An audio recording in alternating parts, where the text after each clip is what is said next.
शिव और सती की अमर प्रेम कहानी। राजा दक्ष प्रजापति की सभी पुत्रियां गुणवती थी, फिर भी दक्ष के मन में संतोष नहीं था। वे चाहते थे उनके घर में एक ऐसी पुत्री का जन्म हो जो सर्वशक्ति संपन्न हो एवं सर्व विजयिनी हो।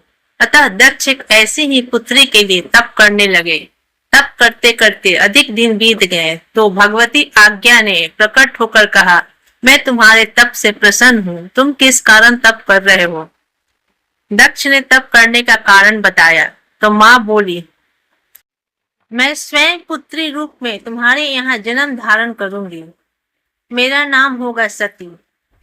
मैं सती के रूप में जन्म लेकर अपनी लीलाओं का विस्तार करूंगी। फलतः भगवती आज्ञा ने सती के रूप में दक्ष के यहाँ जन्म लिया। सती दक्ष की सभी पुत्रियों में सबसे अलौकिक थी। सती ने बाल्यावस्था में ही कई ऐसे अलौकिक आश्चर्यचकित करने वाले कार्य कर दिखाए थे जिसे देखकर स्वयं दक्ष को भी विस्मयता होती रहती थी। जब सती विवाह योग्य हो गई तो दक्ष को उनके लिए वर की चिंता होने लगी। उन्होंने ब्रह्मा जी से इस विषय में परामर्श किया। ब्रह्मा जी ने कहा, सती आज्ञा की अवतार है। आज्ञा आदि शक्ति और शिव आदि पुरुष है। अतः सती के विवाह के लिए शिव ही योग और उचित वर है। दक्ष ने ब्रह्मा जी की बात मानकर सती का विवाह भगवान शिव के साथ कर दिया।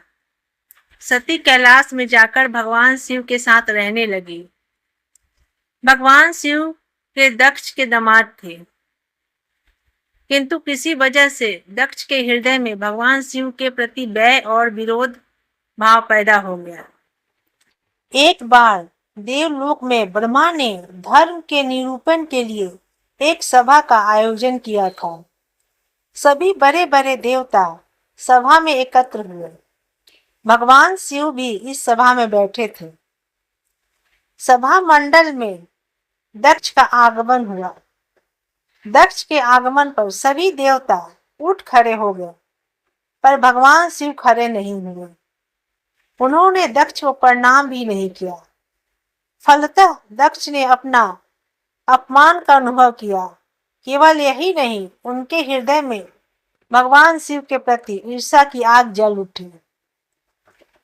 वे उनसे बदला लेने के लिए समय और अवसर की प्रतीक्षा करने लगे। एक बार उन्होंने एक विशाल यज्ञ का आयोजन किया, जिसमें उन्होंने सभी देवी देवताओं को आमंत्रित किया, लेकिन अहंकारवश और शिव को नीचा दिखाने के लिए शिव और सती को यज्ञ में आमंत्रित नहीं किया।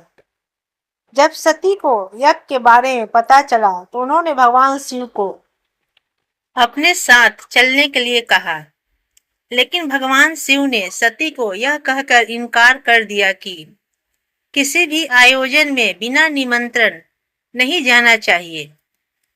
लेकिन सती ने शिव की बात नहीं मानी और क्रोध में अपने पिता के घर पहुंची। वहां उन्होंने प्रजापति दक्ष से शिव को निमंत्रण न किए जाने का कारण पूछा। सती ने अपने पिता से पूछा कि आखिर उन्हें शिव से इतनी घृणा क्यों है, जिसे सुनकर दक्ष कुछ पल के लिए मौन हो गए। कुछ देर बाद दक्ष ने अपनी चुप्पी तोड़ी और सती की बात सुनकर दक्ष शिव का उपहास करने लगे और उनके विरुद्ध कटु वचन कहने लगे। अपने पिता के मुंह से अपने पति के लिए ऐसे कटु वचन सुनकर सती बहुत ही क्रोधित और दुखी हुई। सती को शिव का अपमान बर्दाश्त नहीं हुआ। वह क्रोध करती हुई यज्ञ के कुंड में कूद पड़ी। जलती हुई आहुतियों के साथ उसका शरीर भी जलने लगा। यज्ञ मंडल में खलबली पैदा हो गई। हाहाकार मच गया। देवता उठकर खड़े हो गए। वीरभद्र क्रोध से कांप उठे। वे उछल उछल कर यज्ञ का विध्वंस करने लगे। यज्ञ मंडल में भगदड़ मच गई। देवता और ऋषि मुनि भाग खड़े हुए। वीरभद्र ने देखते ही देखते दक्ष का मस्तक काट कर फेंक दिया।